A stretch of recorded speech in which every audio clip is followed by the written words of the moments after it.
Systemic improvement हुआ है। Chief minister नवीन पटनायक साहब इसको खुद मॉनिटर कर रहे थे और मेरे ख्याल में एक सबसे बड़ा इम्पैक्ट पड़ा जो तकरीबन 9 लाख से ज्यादा लोगों को जो इवैक्यूएट किया गया जी, उसके वजह से कैजुअलिटीज को लिमिट किया गया। लेकिन आप ठीक कह रहे हैं, ये सिर्फ कोई एक एंगल नहीं है, इसमें क्रेडिट देना चाहिए जो प्रिडिक्शन था मेट डिपार्टमेंट को और डिफेंस फोर्सेस उनके जो हेलीकॉप्टर्स वगैरह लाके पोजीशन में रखे थे जी, और ये फाइलिन के बाद जो नेशनल रैपिड एक्शन फोर्स आके जो रास्ता वगैरह क्लियर किया, सबको क्रेडिट देना चाहिए। लेकिन अभी जो आगे जो काम है वो बहुत कठिन है, क्योंकि ये रिहैबिलिटेशन और रिकंस्ट्रक्शन है, बहुत सारा डैमेज हुआ है। जान तो बहुत लोगों को बच गई, लेकिन अभी डैमेज बहुत हुआ है। 5 लाख हेक्टेयर से ज्यादा हमारा फसल जो है वो डैमेज हो गया है। बहुत सारे घर, रास्ता वो नष्ट हो गए हैं। ये सब टैकल करने में बहुत अब कठिन काम सामने है। बट पांडे जी, क्या इसमें सेंट्रल गवर्नमेंट की भी भूमिका सराहनीय है? आपने उनका नाम नहीं लिया सेंट्रल गवर्नमेंट। देखिए, ये जो मैं बोला आपको कि ये जो नेशनल अथॉरिटीज हैं, ये इनको भी हम क्रेडिट देते हैं जी। देखिए, ये जो तू में मैं शामिल होना नहीं चाहता हूं। ये जो स्क्रैम्बल हो रहा है कि क्रेडिट कौन लेना चाहिए, मैं मानता हूं कि जो कोई शामिल थे ये जो एफर्ट में, सबको क्रेडिट देना चाहिए। लेकिन अल्टीमेटली उड़ीसा के लोग जज करेंगे कौन क्या किया था। लेकिन ये जो इट इज अनसीमली, ये तू मैं आना नहीं चाहता हूं कि कौन क्रेडिट लेना चाहिए। आई रेस्पेक्ट दैट। रेड्डी साहब, आपकी एजेंसी को बहुत कुछ क्रेडिट जाता है इस मैनेजमेंट के लिए। वो क्या चीज थी जो आप लोगों ने उड़ीसा गवर्नमेंट के साथ मिलकर किया, जिसका असर दिखाई पड़ा और जान माल का बिल्कुल नुकसान नहीं? वो क्या चीज थी, क्या किया गया था? देखिए, जब से मेट डिपार्टमेंट का फोरकास्ट आया था, मतलब सभी ने अपना काम किया है। हमने स्टेट गवर्नमेंट से कांटेक्ट किया, कैबिनेट सेक्रेटेरिएट से टच में रहे, होम मिनिस्ट्री से टच में रहे, एनडीआरएफ को वहां भेजने का काम किया जी। स्टेट एडमिनिस्ट्रेशन, डिस्ट्रिक्ट एडमिनिस्ट्रेशन, ये सब लोगों का, और खासकर जब कभी ऐसी आपदा आती है तो इसका सबसे ज्यादा जिम्मेदारी बन जाती है जिला प्रशासन की जी। और मैं बधाई देता हूँ, बड़ा अच्छा काम हुआ। ये पूरा कोऑर्डिनेशन था, समय पर आपको भविष्यवाणी मिल रही थी, सिस्टम दुरुस्त था? क्योंकि अभी थोड़ी देर पहले उत्तराखंड में हुआ था, हम कुछ भी नहीं कर पाए, बहुत सारे लोगों की जान गई। नहीं, उत्तराखंड की बात ये बिल्कुल अलग है। ये वहाँ के जो स्थिति थी, वहाँ के जो हालात थे, वहाँ का जो पूर्वानुमान, ये बाढ़ जैसे प्लेन्स में बाढ़ आती है। आज उड़ीसा के बालासोर डिस्ट्रिक्ट के लिए भी कल CWC ने हाई फ्लड सिचुएशन का अलर्ट दिया था जी।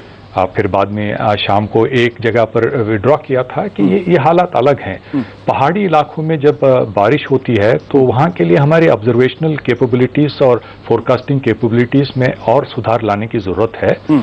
और जिस तरह की तबाही मची, जिस तरह की बारिश वहां पर हुई जी, मैं समझता हूं कि मतलब ये बहुत अनप्रेसिडेंट था। और उससे हटकर आप देखिए 2011 मार्च में जब जापान में पूरे विश्व भर में सबसे समृद्ध देश, प्रिपेयर्ड देश माना जाता है जी, फिर भी मतलब जब प्राकृतिक प्रकोप के सामने जी, मतलब उनको भी घुटने टेकना पड़े, तो मतलब उत्तराखंड की स्थिति अलग है। और साइक्लोन की जब बात करते हैं, ये हमें 3-4 दिन पहले से हमें एक सूचना मिल जाती है, जिसके आधार पर हम सारे एजेंसीज अपना काम करना शुरू करते हैं जी जी। और मैं समझता हूं कि आपदा, इसकी तीव्रता को हम कम नहीं कर सकते थे। जो लोगों को बचाने का काम किया वो सबसे बड़ा महत्वपूर्ण काम था, आप तूफान तट पार करने से पहले। बिल्कुल। सत्यव्रत चतुर्वेदी जी, क्या ये माना जाए कि अब अगर हमको पहले से सूचना मिल जाए तो भारत इतना इक्विप्ड हो गया है कि इस तरीके के तमाम जो हादसे होते हैं, जो प्राकृतिक आपदाएं होती हैं, उनसे निपटने के लिए पूरी तरीके से तैयार हो गया है? क्या ये मान लिया जाए, या ये वन ऑफ है कि अगर स्टेट गवर्नमेंट सही हो, सेंट्रल गवर्नमेंट के बीच कोऑर्डिनेशन अच्छा हो तो हम अच्छा काम कर लेते हैं? देखिए, जब कोई बड़े कुदरती हादसे होते हैं तो उनका पैमाना इतना बड़ा होता है कि केवल किसी एक एजेंसी के भरोसे आप उसको पूरी तरह से नियंत्रित कर लें, ये संभव नहीं होता।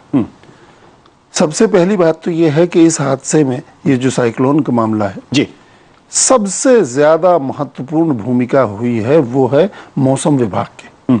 उन्होंने पर्याप्त समय पहले इस बात को पूरी तरह से चिन्हित कर लिया था कि ये साइक्लोन कहां से, किस गति से, किस दिशा में, किस स्थान पर एक्यूरेटली। अमेरिकन सिस्टम में थोड़ा फॉल्ट था, उन्होंने बाद में इंडियन सिस्टम से अपना फॉल्ट करेक्ट किया। तो मैं इस जगह कहूंगा कि जिस अमेरिकन सिस्टम की हम हमेशा नजीर दिया करते थे, वो अमेरिकन सिस्टम से बेहतर प्रोडिक्शन हम करने में सफल हुए। एक बात तो ये कि वक्त पर जानकारी मिल जाने से सारी एजेंसीज को मोबिलाइज करने में बड़ी मदद मिली और रेस्क्यू ऑपरेशंस को प्लान करने में इतने बड़े लार्ज स्केल पर। जी। दूसरी बात, इसमें कोई शक नहीं, कई एजेंसीज, चाहे वो एयरफोर्स हो, चाहे वो मिलिट्री हो, चाहे वो डिस्ट्रिक्ट एडमिनिस्ट्रेशन हो, स्टेट गवर्नमेंट हो, मैं कोई पॉलिटिक्स नहीं करना चाहूंगा इस जगह, बहुत अच्छा काम किया डिस्ट्रिक्ट एडमिनिस्ट्रेशंस ने, स्टेट गवर्नमेंट ने, और उन्होंने पॉलिटिक्स से हटके केंद्रीय एजेंसियों के साथ कोऑर्डिनेट किया, केंद्रीय एजेंसीज ने उनके साथ कोऑर्डिनेट किया जी। और इतने बड़े, जिस हजारों लोग जिसमें मर सकते थे, उस हादसे को हम बचाने में सफल हो पाए। हम कम से कम इस हादसे को लेकर तो अपनी पीठ थपथपा सकते हैं हम हिंदुस्तान के लोग, पर ये आइंदा के लिए भी इस मॉडल को, चाहे वो मौसम विभाग के प्रेडिक्शन से लेकर के और एग्जीक्यूशन तक, इस मॉडल को हमें और मजबूत करें।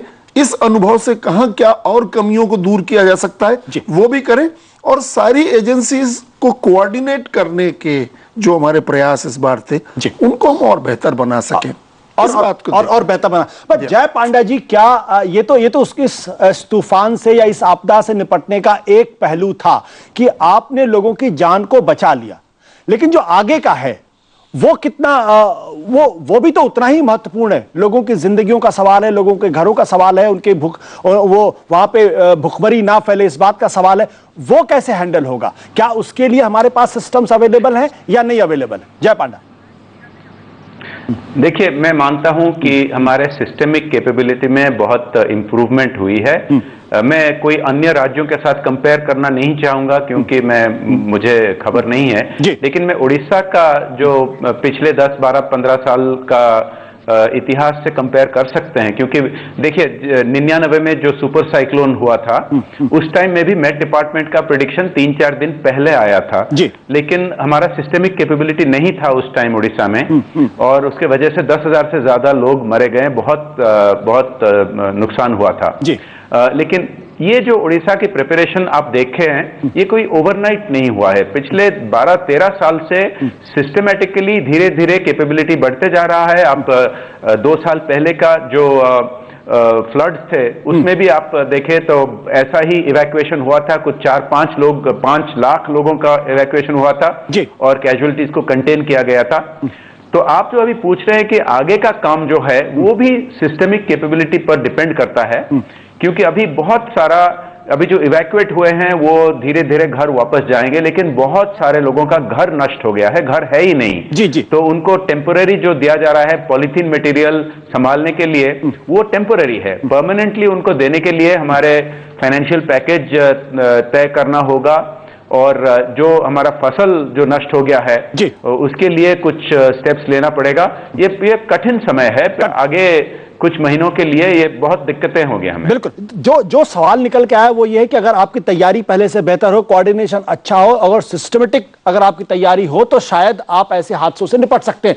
लेकिन हितेश वाजपेयी जी, आपके दतिया में जो हुआ, ऐसी जगहों पे भगदड़ हुआ जहां 115 लोगों की मौत हो गई और यह दिखाई पड़ा किसी तरीके की कोई तैयारी नहीं थी।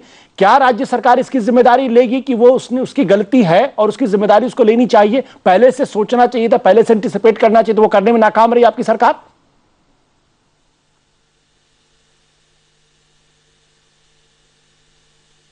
वाजपेयी जी, मेरा सवाल आपसे है।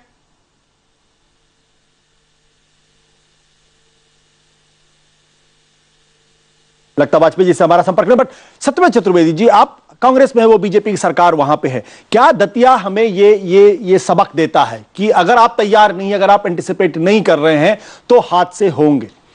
देखिए, एंटिसिपेट करने की बात नहीं है। अगर ये कहीं पहला हादसा हुआ होता तब तो ये माना जाता कि शायद एंटिसिपेशन की कमी की वजह से हुआ। उसी स्थान के ऊपर आप बता भी चुके हैं 2006 में ऐसा ही एक हादसा पहले भी हो चुका। उस हादसे के बाद और फिर इस दौरान 2006 से लेके अभी तक बहुत सारे अलग अलग धार्मिक स्थलों पर, और खास तौर से वहां जहां पर बहुत बड़ी तादाद में लोग पहुंचते हैं, वहां स्वाभाविक सी बात है कि प्रशासन को पूरी तरह मुस्तैद होना चाहिए इस बात को देखते हुए कि पिछले वर्षों में कितने लोग आ रहे थे, उनको कैसे नियंत्रित किया जाएगा, कैसे व्यवस्था की जाएगी, इन सारी चीजों को प्रशासन को जिम्मेदारी लेनी थी।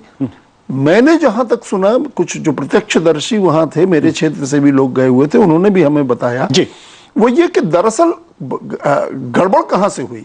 गड़बड़ ये हुई कि प्रशासन एक तो बड़ा लापरवाह था, वहां कोई सीनियर ऑफिसर मौजूद नहीं था। इतने बड़े मेले में जहां ऐसी हादसे पहले हो चुके हो, न डीएम वहां मौजूद, न वहां पर एसपी वहां मौजूद, कोई नहीं थे। ये 2-2, 3-3 घंटे बाद लौट के आए। दूसरी बात, वहां मेडिकल फैसिलिटीज स्पॉट के ऊपर, जब इतने बड़े मेला है, कोई हादसा हो तो उसे कैसे करें, मेडिकल कोई फैसिलिटीज वहां पर नहीं रखी गई।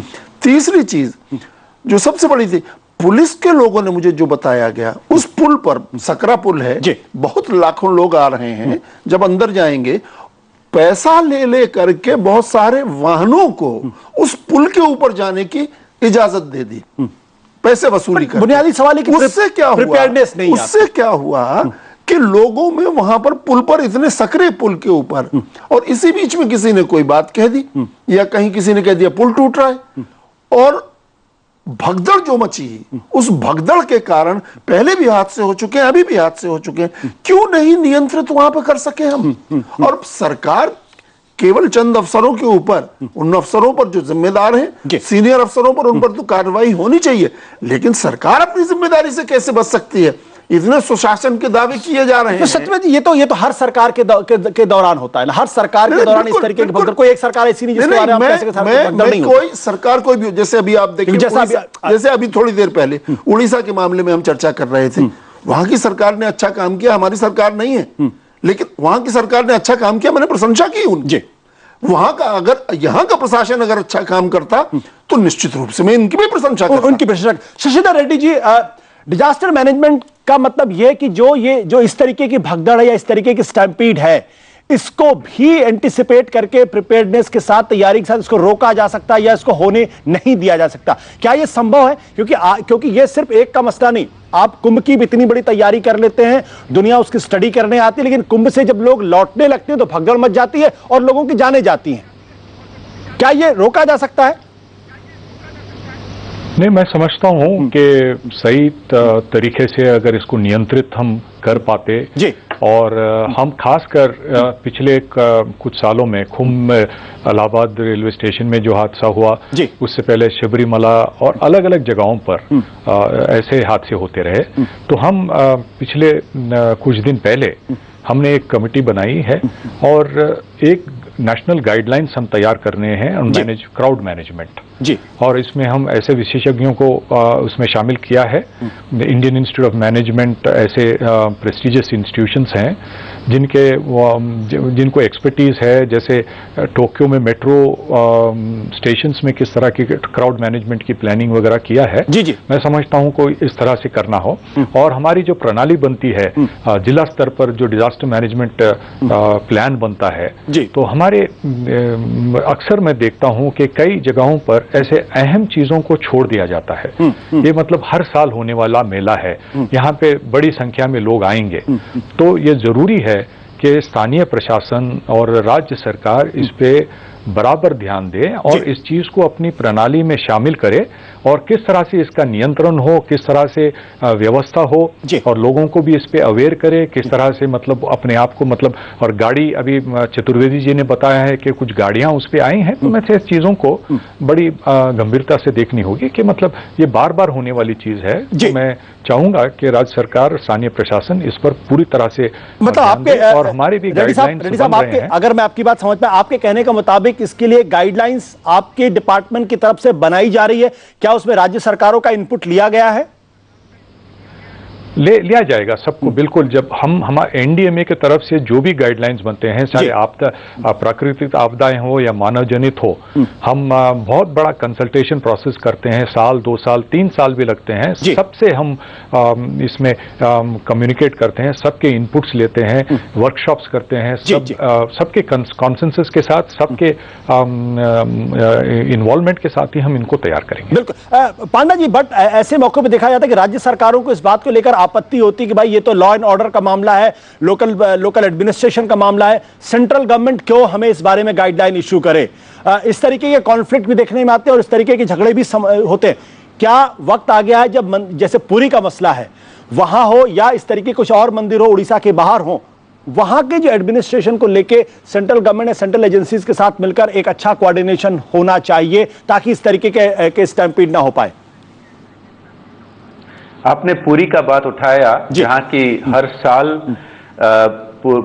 जगन्नाथ रथ यात्रा होता है, जबकि एक सड़क में 10 लाख लोग जमा होते हैं जी, और फिर भी कैजुअलिटीज बहुत बहुत कम होते हैं। एक दो हो जाते हैं कभी कभी, लेकिन बहुत कंट्रोल हुआ करता है जी। तो ये सिस्टम पे डिपेंड करता है और एडमिनिस्ट्रेशन का पॉलिटिकल विल पे डिपेंड करता है जी।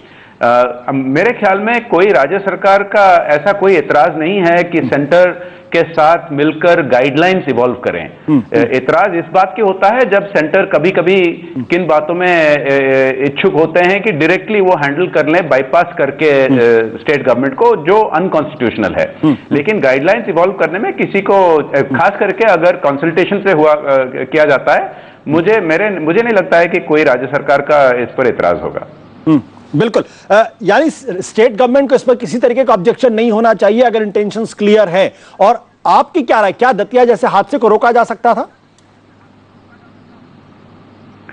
मैं इस पर कमेंट करना नहीं चाहूंगा क्योंकि मुझे डिटेल्स पता नहीं है। मैं पूरा दिन था कॉन्स्टिट्यूएंसी में, मेरा रिलीफ काम पे जी, और मैं बिना फैक्ट्स जान के नहीं कहूंगा। लेकिन आपने एक सिस्टम और कैपेसिटी बिल्डिंग के बारे में पूछे थे, मैं उस पर कहना चाहूंगा जी कि जापान हो या नेदरलैंड्स हो, ऐसे बहुत देश हैं जहां की टेक्नोलॉजिकल कैपेबिलिटी बहुत आगे हैं। हमें इस तरह का टेक्नोलॉजिकल कैपेबिलिटी भी बहुत और लाना चाहिए इंडिया में जी। लेकिन सबसे मोस्ट इंपॉर्टेंट है political will. Political will. Hitesh Vajpayee ji से हमारा दोबारा संपर्क हो गया। हितेश वाजपेयी जी, आपकी सरकार के अंदर वो पॉलिटिकल विल शायद नहीं थी, ये आपको सुनने में बुरा लग सकता है, लेकिन 115 लोगों की मौत हुई है और वहां पर प्रशासनिक स्तर पर अगर छोटी सी चीजें भी अवेलेबल नहीं है तो राज्य सरकार के पर ये सवाल तो खड़े होंगे कि आप लोग सुरक्षा व्यवस्था करने में नाकाम रहे बुरी तरीके से।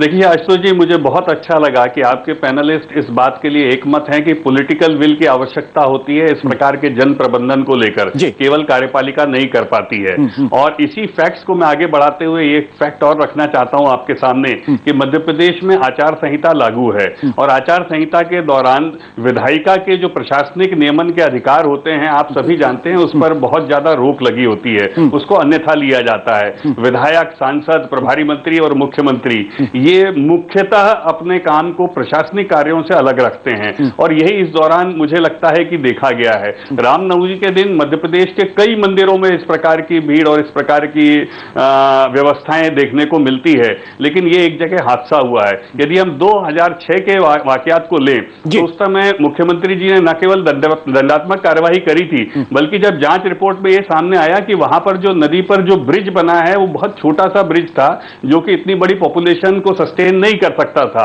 उसी का ही परिणाम है ये जो ब्रिज आपको विजुअल में दिखाई दे रहा है, इतना बड़ा ब्रिज तैयार किया गया। उसके बाद ऐसे मेलों की वीडियो कॉन्फ्रेंसिंग के द्वारा मुख्यमंत्री स्वयं हमेशा मॉनिटरिंग करते रहे हैं नवदुर्गा के दौरान। तो मुझे लगता है ये सब काम हम लोग करते आए हैं और चूंकि आचार संहिता यहाँ पर मध्य प्रदेश में लागू है और पॉलिटिकल विल का जो इंटरफेरेंस होता है वो यहाँ पर सस्टेनेबल नहीं है, वो एक बहुत बड़ा कारण हो सकता है जो न्यायिक जांच में बहुत कुछ सामने आएगा। छत्रपति, क्या आपको वाजपेयी जी की बात पच रही है? मुझे बड़ी विचित्र बात तो ये लगी कि वो आचार संहिता की आड़ में छिपने की कोशिश कर रहे हैं। क्या आचार संहिता ये कहती है कि आप लॉ एंड ऑर्डर की सिचुएशन को नियंत्रित न करिए अब स्टेट में जब तक चुनाव हो रहे हैं? जहां पर जो हादसे होने हैं होने दीजिए, जो दुर्घटनाएं होनी है होने दीजिए, लूट होनी है होने दीजिए। क्या आचार संहिता इस बार कोई रोक लगाती है? तो क्यों इसके आचार संहिता के पर्दे के पीछे छिपने की कोशिश की जा रही है? सीधी सी बात है, इतने बड़े हादसे को जो इतने बड़े क्षेत्र में हो सकता था उसे तो नियंत्रित कर लिया गया। मात्र 18 लोग, इस सुपर साइक्लोन में केवल 18 लोगों की जान गई। और एक छोटे से लिमिटेड क्षेत्र में जो एक मेला जो आयोजित होता है उसमें 115 लोग, ये तो 115 की गिनती तो ऑफिशियल है, जो वहां के लोगों का कहना है इससे कहीं ज्यादा बड़ी संख्या में लोग मरे हैं जो पानी में डूबे हैं, बह गए हैं, अभी तक उनकी लाशें मिली नहीं है। बिल्कुल, बहुत साफ है। अगर प्रशासन पहले से सजग होता, अगर पहले से उसने इस बात को योजना बनाई होती कि वहां इतनी बड़ी मात्रा में लोग आते हैं, इतना पुल है, तो कैसे उसकी व्यवस्था की जाएगी, आने वालों की व्यवस्था, जाने वालों की व्यवस्था दोनों तरफ से करनी होगी। ये सब कुछ नहीं किया गया, प्रशासन के अधिकारी वहां मौजूद नहीं, और ये संवेदनहीनता है प्रशासन की, जो जिसका परिणाम है कि इतनी बड़ी संख्या में एक हादसे में लोग मारे। सत्यव्रत चतुर्वेदी जी बहुत बहुत शुक्रिया। लोग कह रहे हैं कि कांग्रेस लाशों की राजनीति कर रही है। मैं एक जवाब देना चाहता हूं। उत्तराखंड में अभी कुछ दिन पहले जो हादसा हुआ, इतना बड़ा प्राकृतिक हादसा था, उस समय पर भारतीय जनता पार्टी के नेता जरा अपने स्टेटमेंट उठा के देख लें। यानी कहने का मतलब है कि उस समय आप उस समय पर भारतीय जनता पार्टी के नेता क्या लाशों की राजनीति कर रहे थे? सत्यव्रत जी, मैं आपको रोकूंगा, लेकिन सवाल इस बात को लेकर इस चर्चा को यहां पे खत्म करना होगा। लेकिन एक महत्वपूर्ण सवाल ये कि अगर हम उड़ीसा के तूफान में जान की रक्षा कर सकते हैं और 1999 का उदाहरण नहीं दोहराया जा सकता है, तो निश्चित रूप से रतनगढ़ मैया के यहां जो हादसा हुआ 115 लोग, उसको भी रोका जा सकता था, और उसको सिर्फ चुनाव आचार संहिता के आईने में देखना गलत होगा।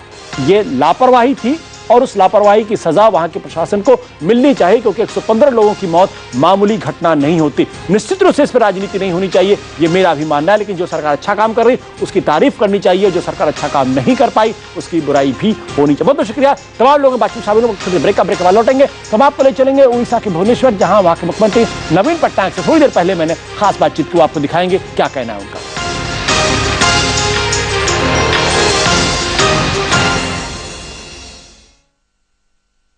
बुजुर्गों के संस्कारों से बने हैं हम।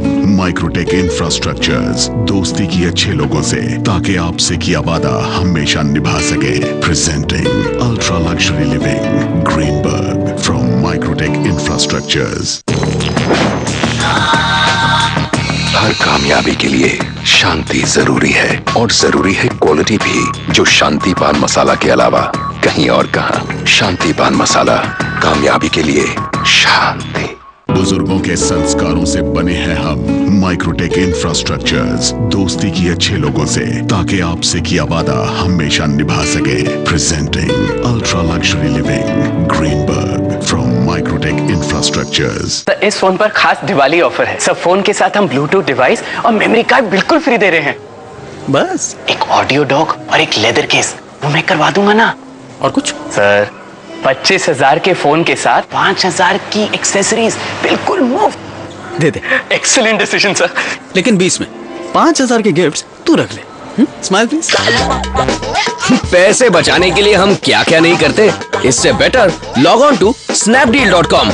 बचाते रहो। कभी राहों पर मुश्किल लम्हे मिलते हैं, कुछ चेहरे जाने अनजाने मिलते हैं, बस साथ साथ साथ साथ। चोला MS हेल्थ इंश्योरेंस, जरूरत में हर पल आपके साथ।